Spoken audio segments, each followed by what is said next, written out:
la Tierra, los planetas y satélites, entre otros, siguen órbitas casi circulares alrededor del Sol, como se observa a continuación.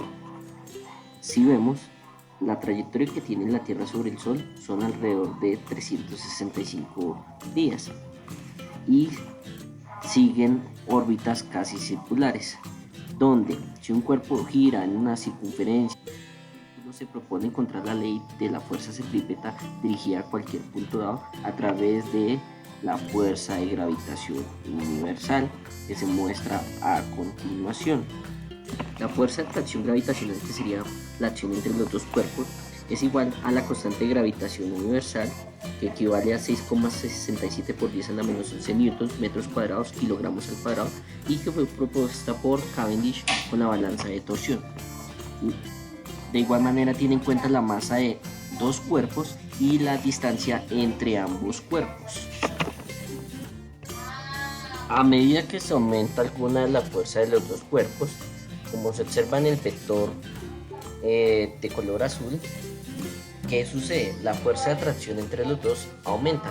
Veamos aquí a continuación qué sucede si yo aumento a 1.5 la masa de la Tierra.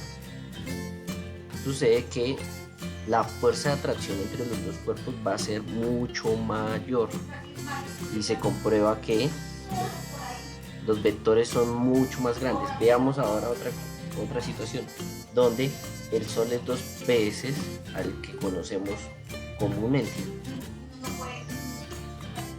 Nuestra fuerza de gravedad se hace muy fuerte y ¡pum! Fuimos atraídos por el Sol. Hay que demostrar la primera parte de la ecuación. Ahora, en el caso que se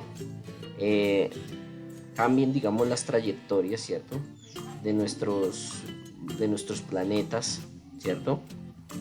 Pues la fuerza de gravedad va a ser mucho menor. Y ahí se comprueba.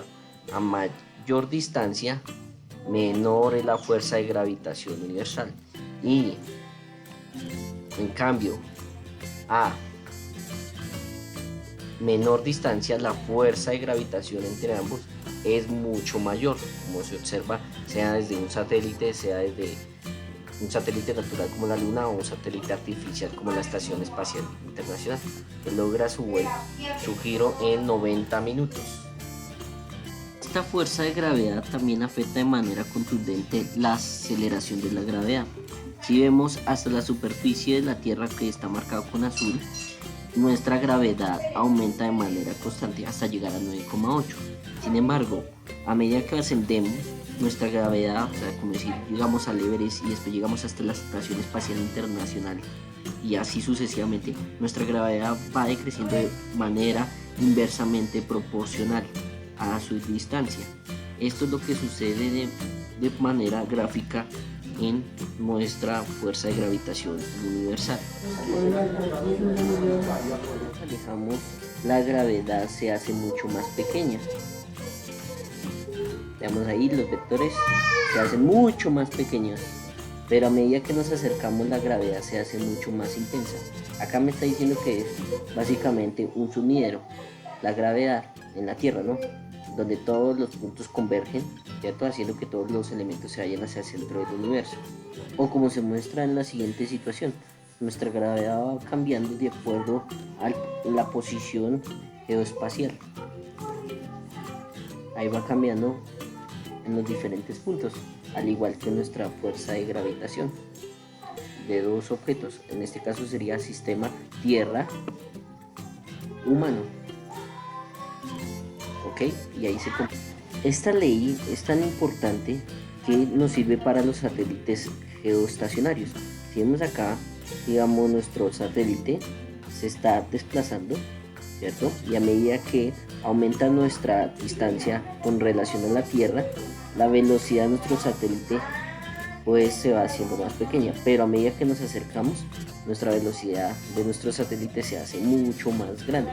¿Cómo es que se hace con eso? Con las ecuaciones básicamente de la fuerza de gravedad, ¿cierto?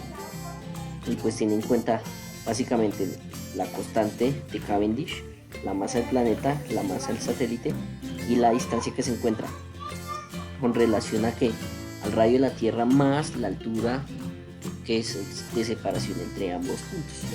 ¿Listo? Eso es lo que me indica básicamente. Entonces, con esta ecuación básicamente podremos saber cuánto se demora en dar una oscilación e inclusive cuál es la altura que nos tarda nuestro satélite. ¿Listo? Eso es así a grandes rasgos, como para que lo tengamos acá en cuenta. Entonces, si vemos, esto es lo que va a hacer un satélite geoestacionario. Va a estar rotando alrededor de la Tierra y dando su proyección a lo largo de la misma, como se muestra a continuación.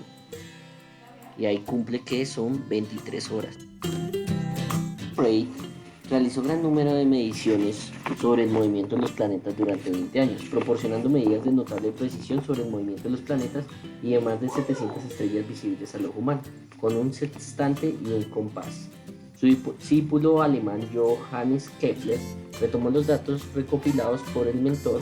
Trabajó por muchos años desarrollando un modelo matemático que corroboraría con los datos observados.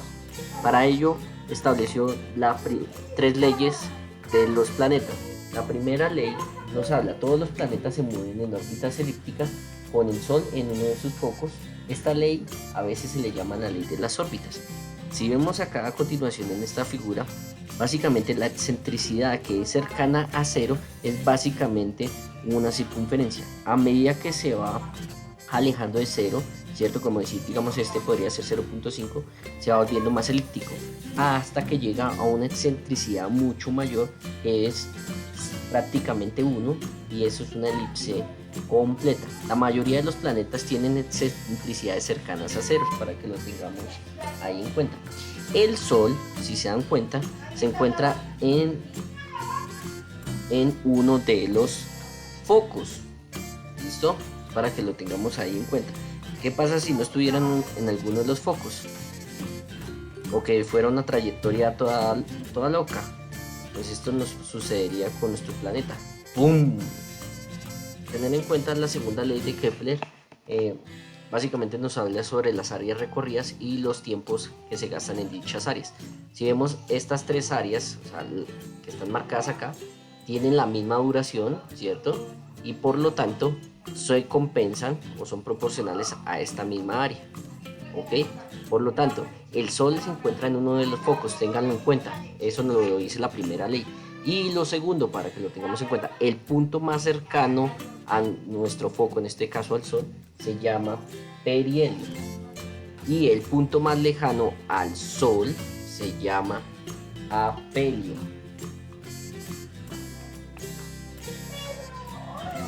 Conclusión: áreas iguales en tiempos iguales. Este es el ejemplo. Veamos acá una de las excentricidades, ¿cierto? Si se aumenta, que se vuelve casi una circunferencia y sigue cumpliendo la misma segunda ley de Kepler. Áreas iguales en tiempos iguales. Bueno, para la tercera ley de Kepler, ¿qué nos habla? Básicamente, nos habla que lo siguiente: el cuadrado del periodo de cualquier planeta es proporcional al cubo de la distancia media del planeta al Sol. Esta ley también se conoce como la ley de los periodos. ¿Listo? Entonces, el periodo al cuadrado es igual a 4pi al cuadrado por el radio, o sea, la distancia al cubo, dividido la gravedad, la constante Cavendish, por la masa del Sol. ¿Listo? O en dicho de otras maneras, si vemos, entonces 4pi al cuadrado r al cubo, 4pi al cuadrado, constante de Cavendish sobre la masa, esa viene siendo la misma constante de Kepler. ¿Listo? Y esta constante tiene algo interesante. Es básicamente, esta tiene un mismo valor para casi la mayoría de los planetas. Entonces, para que lo tengamos ahí en cuenta. Como vemos acá a continuación, entonces, el periodo al cuadrado, ¿cierto?, de nuestro planeta 1, dividido la distancia de nuestro planeta 1 respecto al Sol al cubo, es igual al periodo al cuadrado del segundo planeta dividido la distancia del segundo planeta respecto al Sol, cuyas unidades se dan en la parte de distancias en unidades astronómicas. Una unidad astronómica equivale a 150 millones de kilómetros, que es la distancia Tierra-Sol. Y por otra parte, el periodo de oscilación se hace con relación a la Tierra, es como si fuera una regla de 3, donde un año terrestre equivale a 365 días y pues los demás planetas tienen sus diferentes oscilaciones. Por ejemplo, Mercurio tiene 88 días, entonces sería 0,24 años terrestres. Venus 225, que sería 0,61 días terrestres, y Marte, pues lo que se va a mostrar a continuación, 687 días terrestres. Por lo tanto, si se hace la división de cada uno de los términos, vamos a tener una constante. En este caso es 1. Sin embargo, pues en términos de Kepler es 2,97 por 10 a la menos 10. El problema de la rotación y de la traslación pues fue un gran reto para los científicos de la época de Kepler y anteriores, debido a que, por ejemplo, Marte se veían que habían epiciclos de los epiciclos. Ver la imagen. Aparentemente, desde el observador terrestre se veía que era un movimiento como retrógrado. Sin embargo, visto desde el Sol, ¿cierto? O fuera del sistema solar, pues era un movimiento elíptico. Para tener una mayor ilustración, pues acá lo vemos donde el punto azul es la órbita de la Tierra, el punto rojo sería la órbita del planeta Marte, ¿cierto? Y si lo vemos, digamos, en términos fuera del sistema solar, pues se vería así tal cual como las dos primeras líneas, de abajo hacia arriba. Sin embargo, visto desde el observador terrestre, pues entonces se vería el movimiento terrestre retrógrado.